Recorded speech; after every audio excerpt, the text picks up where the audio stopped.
Welcome back to the shed. I hope you're all doing well today.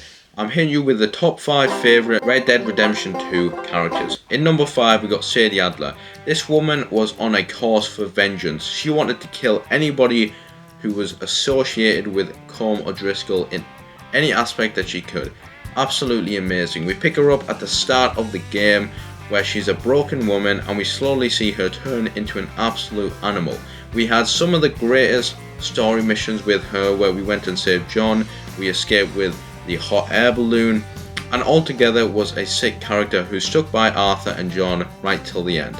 In the 4th place we have Charles, another person who stuck with Arthur and John right to the end. This guy was an absolute savage, becoming a boxer later on in his career to make some money. I really like this guy, and we got some really cool missions with him where we explored the Native American aspect of the Wild West and their slowly dying traditions, basically the same as the gang. In number 3 we have the all-time OG GOAT, John Marston. John took a backseat in this game compared to the previous game until the very end, but boy did he kick. This guy had a family dynamic that was cool to explore, and I can't wait to potentially play as Jack Marston in future games. OG people got to see somebody that they grew up with in their childhood, somebody that they played and were outstanding by the story and by the game of Red Dead Redemption, the original OG game, and for that he gets the 3rd place. In number 2 we have Dutch van der Linde. I know what you guys are going to say, this guy is absolutely crazy, he's adding in Dutch.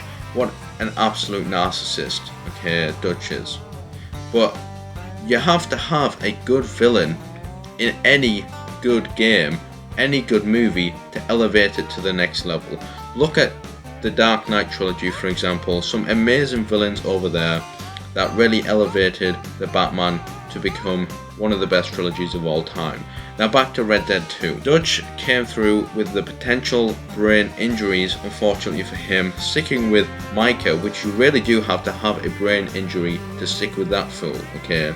We saw an absolutely outstanding leader at the start of the game, leading with passion and conviction and leading us to victory, to a broken and twisted man that didn't know if he was correct, going against his word and going against the boys he grew up with. He really makes Arthur and John's characters stand out a little bit more against the backdrop and really did make the game what it was. Number 1, to no surprise to anybody, it's Arthur Morgan. Arthur is an absolute god and he is the main character of arguably the greatest video game of all time. This guy is absolutely insane. He's got skills for days, but unfortunately for him, tuberculosis could not get shot. And I bet you if he didn't get the disease, he would have beaten Micah with ease. Okay, we saw Arthur go from a absolute ruthless killer at the beginning of the game, beating a ill man, to becoming a scared, absolutely savage killer by the end. Not scared of other people, by the way, scared of hurting people that he actually likes, like he has done in the past with his son and his family. We built a strong connection with this guy over the entire game, and I have to say it was very, very enjoyable. His death at the end was very, very sad and made me want to just explore even more in the Red Dead Redemption 2 universe. Hopefully we get another prequel and we go back in time further to see the beginning of the gang and Arthur Morgan in his prime. Let's go guys, I'll see you guys in the next one.